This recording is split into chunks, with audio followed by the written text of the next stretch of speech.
যেরকম দেশ আমাদের বাঁচার অধিকার সবার, দেশ আমাদের থাকার অধিকার সবার, দেশ আমাদের পড়ার অধিকার সবার, দেশ আমাদের এখানে তাদের ধর্মীয় উৎসব পালন করার অধিকার সবার। সামনে দুর্গাপূজা আসতেছে, আমি হিন্দুদেরকে বলবো মহা উৎসবে আপনাদের ধর্মীয় অনুষ্ঠান পালন করুন, আরো ভালো মতো পালন করুন। আওয়ামী লীগের আমলে যখন পালন করতে না পারছেন, তার চেয়ে আনন্দের সাথে আপনারা আপনাদের ধর্মীয় অনুষ্ঠান পালন করবেন।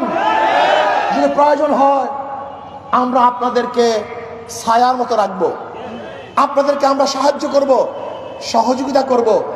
কোনো অবস্থাতে মুসলমান কোনো ধর্মীয় প্রতিষ্ঠানের উপরে, কোনো মন্দিরের উপরে আক্রমণ করতে পারে না।